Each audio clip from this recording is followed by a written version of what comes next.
certificado. Y es que cuando se quiere verificar la trazabilidad de los resultados de un método analítico, se recurre, como norma general, a los métodos absolutos o definitivos. Pero el corto campo de aplicación hace que estos métodos sean bastante poco aplicados y se recurre a la mejor alternativa, que son los materiales de referencia certificados. Y si nos vamos a la guía ISO 30, como nos hemos ido antes para definir lo que es un MRC es un material de referencia que tiene certificados uno o varios de sus valores, de una o más de sus propiedades, por procedimientos técnicamente válidos llevados a cabo por un organismo competente.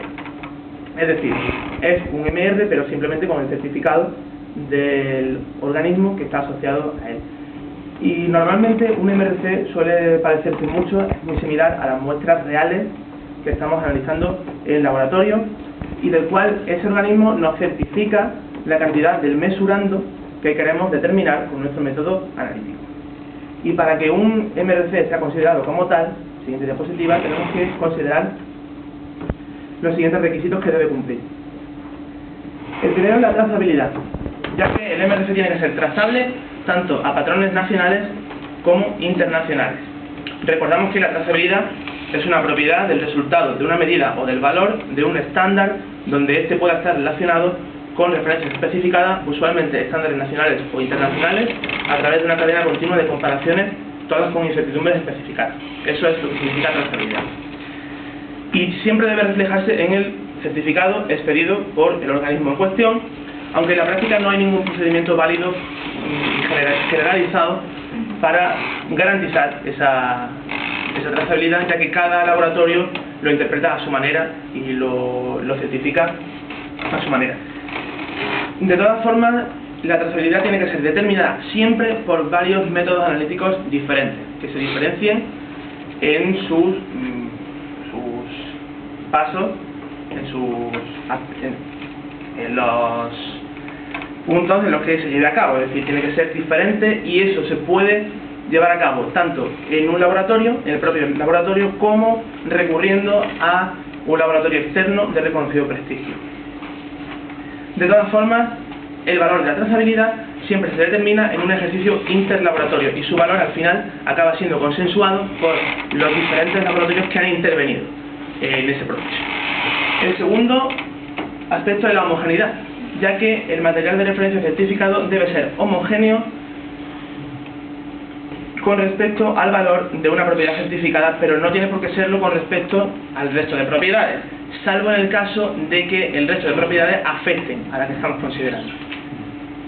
En general, líquidos y gases no presentan problemas de homogeneidad, pero sí los sólidos. No obstante, se pueden encontrar en el mercado MRC de metales traza en hojas de espinaca, y se nos presentarían como espinacas perfectamente homogenizadas.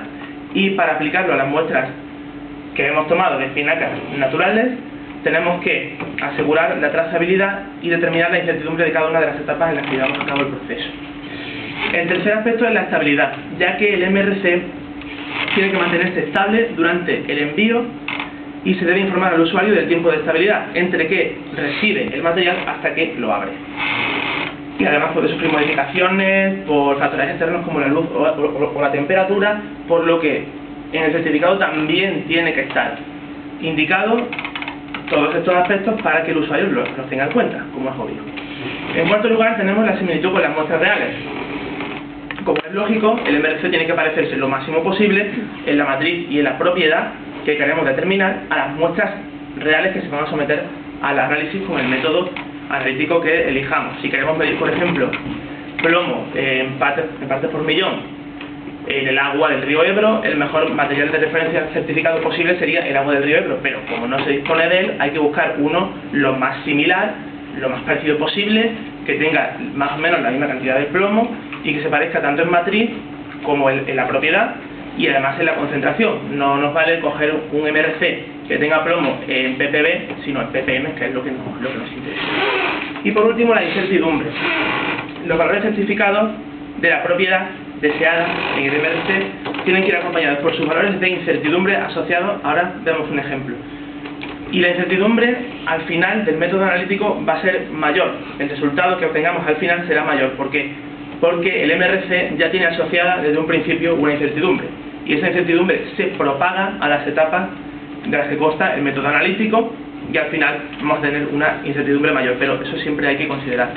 Y en la siguiente figura vemos un ejemplo de valores de incertidumbre asociada a distintos aminoácidos en este material de referencia certificado concreto, que es el de la mantequilla de cacahuete. Y por ejemplo, vemos que tenemos una fracción másica que se expresa en porcentaje a la izquierda, esa es la cantidad de aminoácido que hay en las muestras, en el material, y a la derecha el valor de incertidumbre con más y menos, porque se puede sumar o restar. Y el valor mayor de incertidumbre lo encontramos en la arginina, que tiene un 0,31%, y el menor en la cisteína, tiene un 0,01%. Y aplicado a una muestra real, pues, por ejemplo,